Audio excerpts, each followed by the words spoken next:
Pregnancy is not for the weak. Okay. It's not for the weak. I imagine parenthood is also not for the weak. So maybe this is like our preparation period, but still only half of the responsible parties are dealing with the pregnancy symptoms. So how is this fair? Hello, if I'm meeting you for the first time, my name is Shannon and I am a first time mom to be due in February. Around the corner. I post videos about all things lifestyle, fashion, beauty, home, all the things in between, really as I'm navigating life of becoming a mother and how that fits in with all of the things that I deal with life on a day-to-day basis, because life does not stop, right? Today is more of like a pregnancy update slash third trimester recap. I'm 33 weeks as of 2 days ago. I'm dealing with many of the normal third trimester symptoms that everybody else typically goes through. So far, it hasn't been too bad. 28 weeks is, I think, when the third trimester starts. So far, my hips, my God, my hips. I feel like my hips have aged at least 70 years in the last 2 weeks. I don't understand it. I use a pregnancy pillow at night. And it's not even like when I sleep that I get a lot of the pain, because I do. I feel that pain when I'm switching from my right side to my left side throughout the night. But it's really when I get up from a seated or laid down position where I'm like, my God, my legs are going to fall off. My hips are going to combust. I don't know what's going on, but this ain't right. It's like the hip flexors, like this, like the sit bone, my tailbone, all of that area is just like, she needs a break. She needs a break. So that's one. Heartburn. Now, I don't know if this is the old wives' tale that, you know, your baby has a lot of hair or your baby has hair, that means you have heartburn. Like, for sure, we've seen that baby boy has some hair on the ultrasounds. So maybe there's some truth to it, but I feel like a fire breathing dragon. And it's not like I eat something and I get heartburn. It's like I wake up in the morning and I have heartburn. Haven't consumed anything and I have heartburn. I eat something and I get heartburn. I drink something and I get heartburn. I drink water, H2O, and I feel like something is lodged in my throat. And then the last one is just being tired. I'm tired all the time. I'm tired when I wake up, tired when I go to bed. But it's like I don't know how to describe, the exhaustion.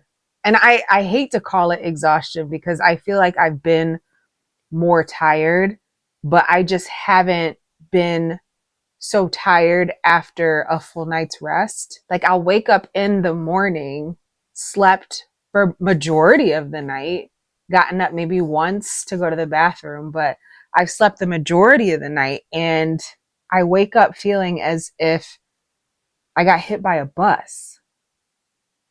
What is that? And of course, like, I'm waking up next to, sometimes he usually gets up before me during the weekday, but on the weekend, like, I'm sleeping next to my husband who's sound asleep, snoring, sometimes just like in this blissful peace because he just looks like he's sleeping so well. And I'm like, how? How are you well resting while I'm in agony every time I switch positions in the middle of the night? Again, there's two halves to this outcome. How are we the only ones? But yeah, those are probably like the three things that I'd say are like the biggest symptoms that I've been having so far. Oh, the other one being I don't have an appetite.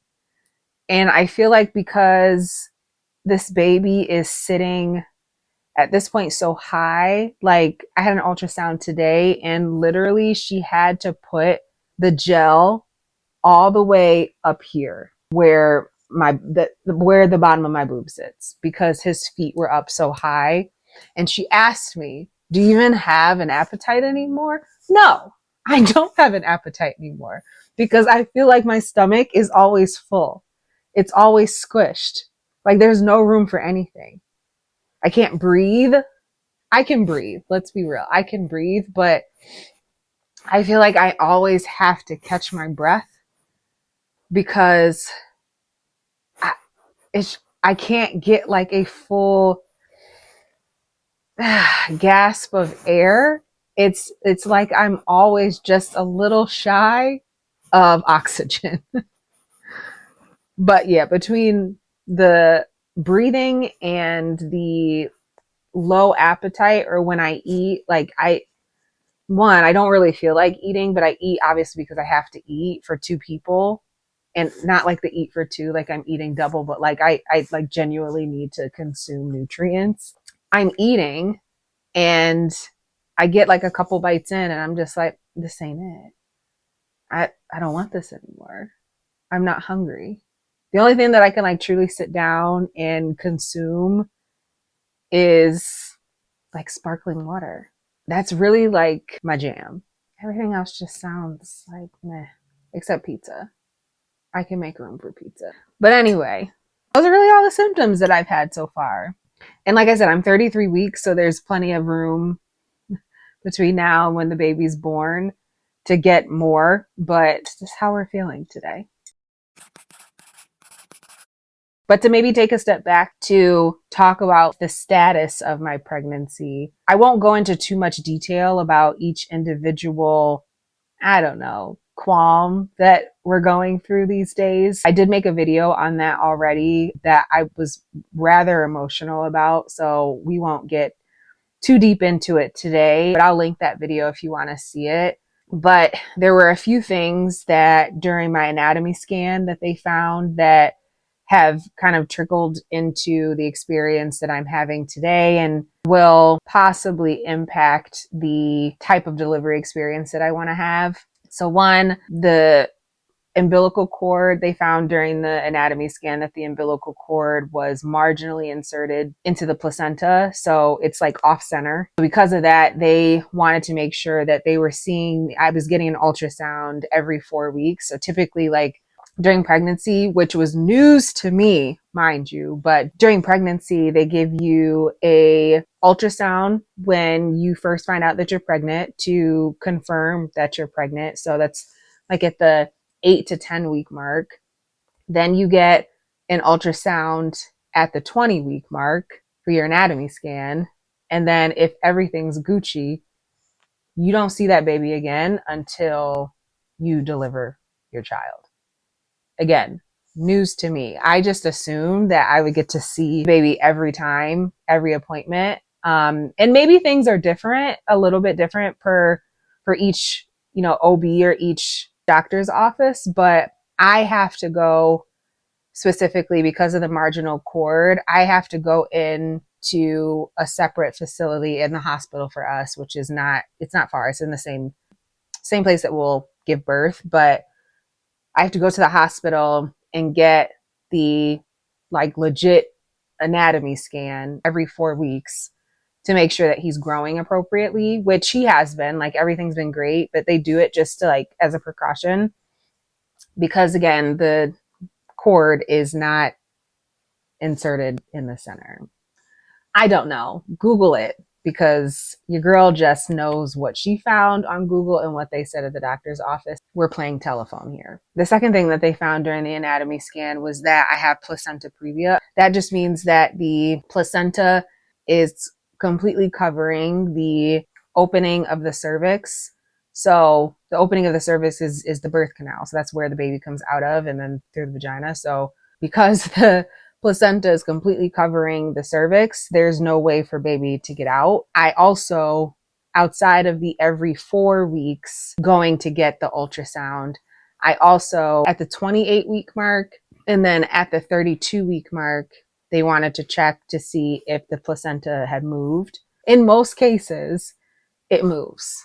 In mine, I don't know if it's honestly, I don't know if it's moved at all. Like I feel like I've been asking the question on like if anything has changed, if anything has moved, but they just keep saying like, it's pretty low. It's still low. So I had my 32-week ultrasound last week.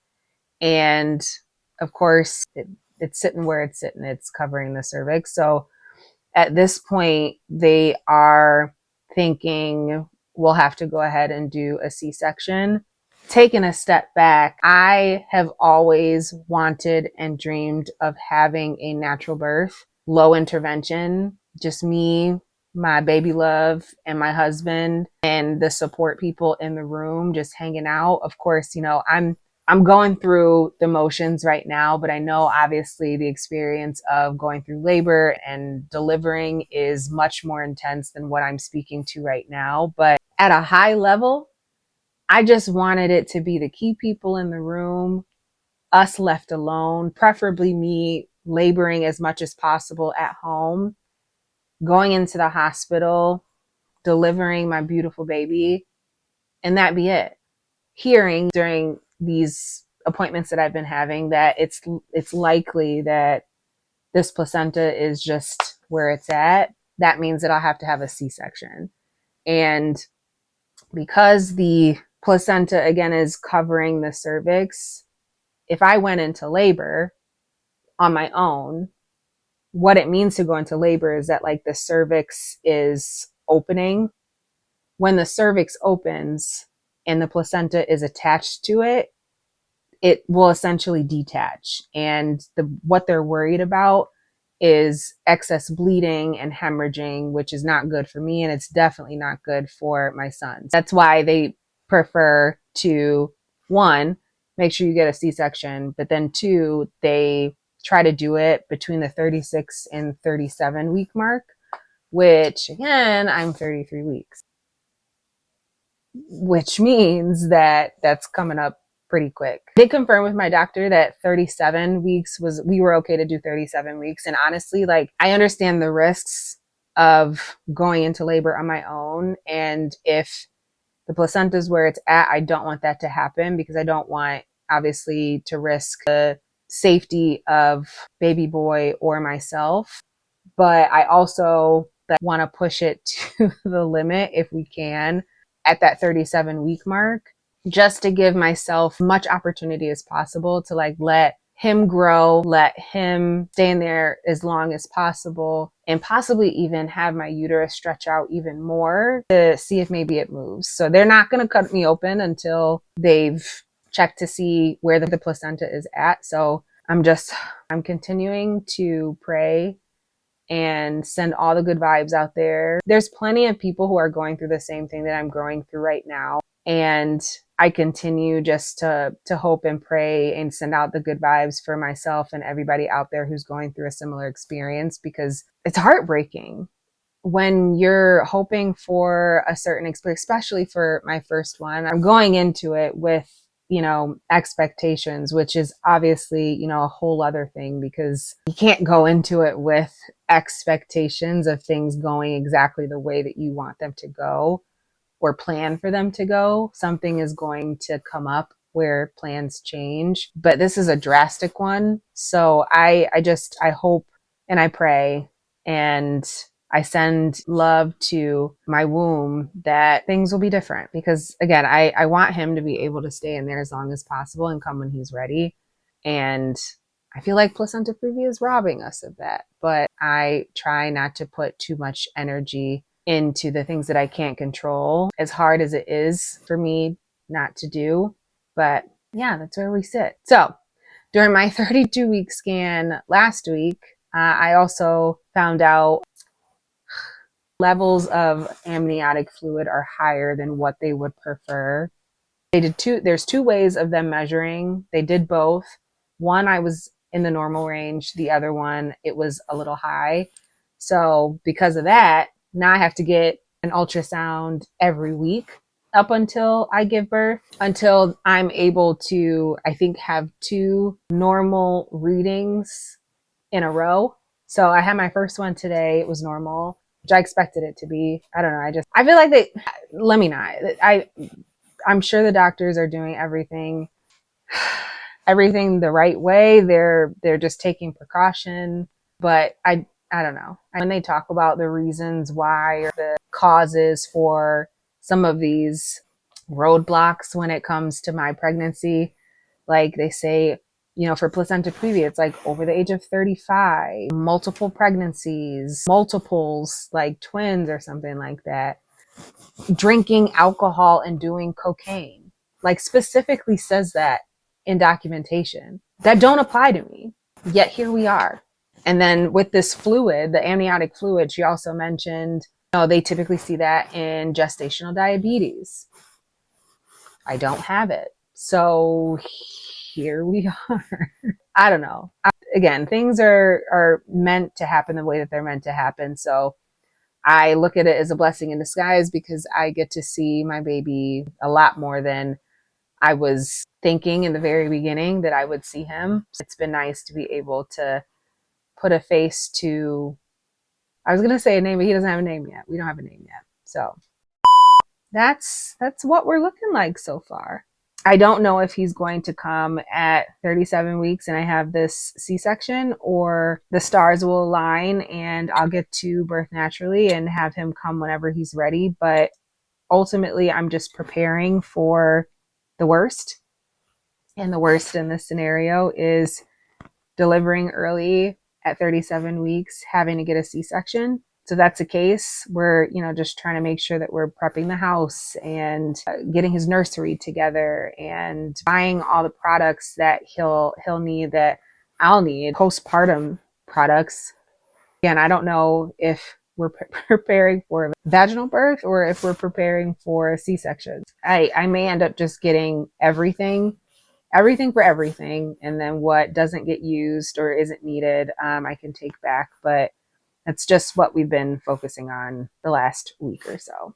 I'll post another update on how things are going with this whole placenta previa. Again, I'm hoping that things resolve on their own. So if you could just send all the vibes, my friend, I would really appreciate it. I'm happy that you're here for us to be able to create this safe space of a community together. Again, pregnancy is not for the weak, and it only makes it that much easier when we have other people who we can lean on and share stories with. I'm just hoping that we can share them stories together. You feel me?